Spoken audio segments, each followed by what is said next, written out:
Welcome back to our international viewers, and thank you so much for joining us again for our daily English Flash News edition. I'm Daniel Cook, your host, presenting a translated version of today's top Albanian news stories. The aggressive policy of the Bank of Albania to reduce the cost of lek and stimulate the lending in the economy is reflected in a unilateral way in the banking system, which has significantly increased their profit. The banks have rapidly decreased the interest rates on bank accounts, but have reduced the interest rates on loans much more slowly. Since September of 2011, when the Bank of Albania began easing its monetary policy, the key interest rate has been reduced 13 times to drop to the current level of 2%.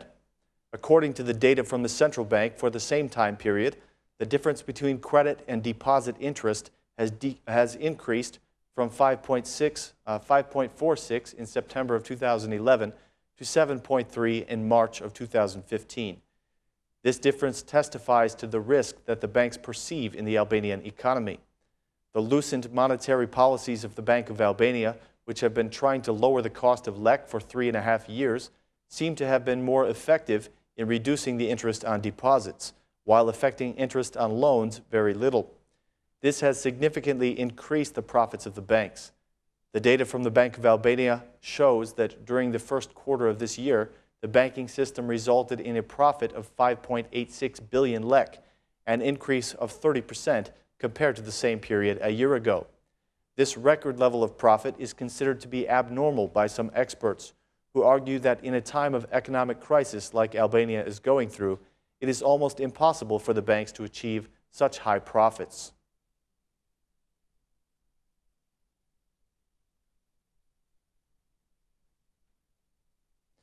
The government's new bill that will toughen the measures against informal business caused a great deal of debate in today's Economic Commission. The SMI MPs were not in favor of tripling the fines, and the opposition proposed an amendment in which more time would be given to business owners to self-declare their activities and goods. The SMI MP Jovalin Kadeli stood up against the penalties, saying that they only exasperate the situation. He said, "We are against the increase of penalties for businesses. You have already toughened the measures for everything, and this is not a positive thing. You are having a negative impact on business with these measures and worsening the situation." The article of the bill that was debated the most was Article 6, which would allow customers to refuse to pay for items or services if they are not given a sales receipt. This article was rejected in the end, despite the fact that the chairman of the commission, Erion Brace, said that the measures were to decrease informality and increase revenue. The opposition wanted to give more time to the businesses to self-declare their activities before legal action was taken against them. The Democratic MP Igli Tsara proposed that they should have until December 31st to declare their goods.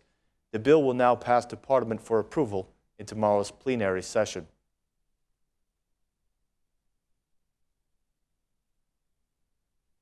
An association of 400 Italian businesses operating in Albania addressed a list of requests to Prime Minister Rama. The requests include the removal of bureaucracy, lower taxes, and legal formality. The president of the association, which goes under the name The New Entrepreneurs of Manufacturing, made the following comment. "When we speak with the governmental institutions, we reiterate our appeal for better infrastructure, legal structure, transparency, less bureaucracy, and lower taxes." Present at the meeting, Prime Minister Rama responded that the legality will be ensured by the operation against informality. He promised lower taxes and better administration to avoid delays in service to businesses. The Prime Minister encouraged the businesses to legalize their activities and to self-declare their goods, taking care of any informality that exists in order to avoid legal punishment. The Italian ambassador to Albania also spoke briefly about the justice reform. "The justice reform is difficult," he said, "but there is commitment to realizing it. This reform will have concrete results that will bring Albania closer to the EU," said the Italian ambassador.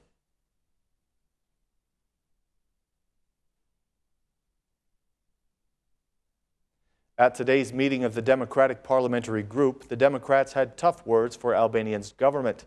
The Democratic chairman Luzim Basha called for civil disobedience as the last answer against this majority that, according to him, has plunged the country into crime and corruption.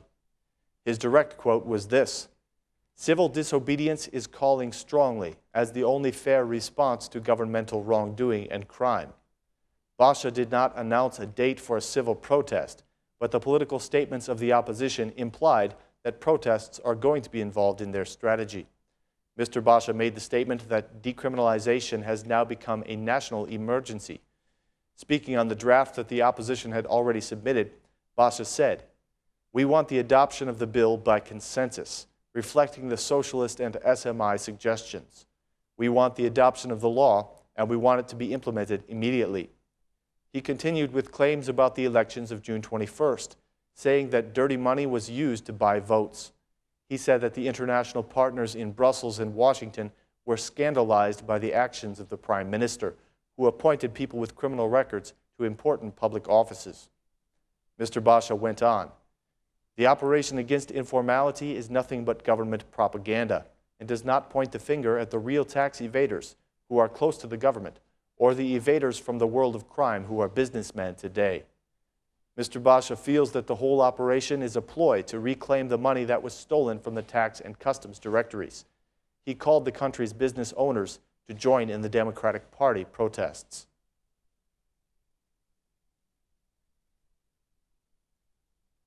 The International Day Without Vehicles began with an improvised yoga session at the center of Tirana and was later celebrated with a wedding procession of only bicycles, which included Tirana's mayor, Arion Valiai. For the newlywed couple, this day united their passion for bicycles and marked the beginning of a new era in their lives.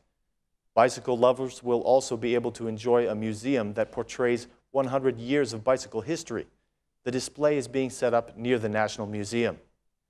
The U.S. Ambassador, Donald Liu, also joined in with the mayor, riding through the main boulevard on bicycles.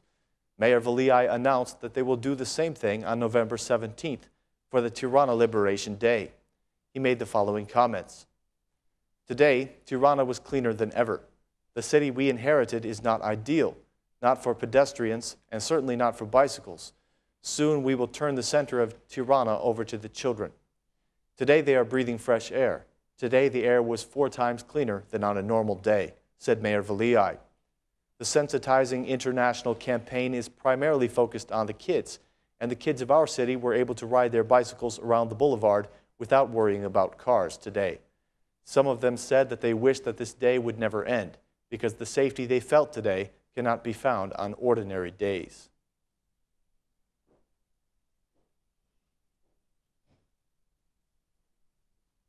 The Marubi Academy has begun its 10th edition of the Festival on Human Rights. Many diplomats and leaders attended the opening ceremonies today, including the U.S. Ambassador and the Mayor of Tirana. In his opening speech, Festival President Orlin spoke about the history of the event and how it all began a decade ago. He said, "This is a very special event, the 10th anniversary of the Festival of Human Rights. This is a great achievement. 11 years ago, my friend and I were hatching the idea to bring the festival to Tirana. We knew it would be great, and we accomplished it. The 10th anniversary is important because we have traveled a long road to get where we are," said Mr. Orlin. U.S. Ambassador Liu had this to say, "Films are a dramatic way to make us experience the great emotions of fundamental human rights. The best movies take us to new places as we remember our experiences as human beings. I want to thank the directors who organized this festival and everyone else who has worked on this project and works to defend human rights." Mayor Valiai arrived at the ceremony by bicycle, still celebrating the International Day Without Cars. 10 years ago, the Marubi Academy undertook the important task of organizing this festival to promote a different Albania, an Albania devoted to the cause of human rights. The first day of the festival was started off with the documentary film Living in Freedom.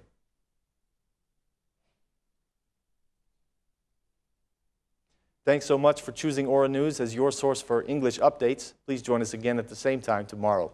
Thanks, and have a great night.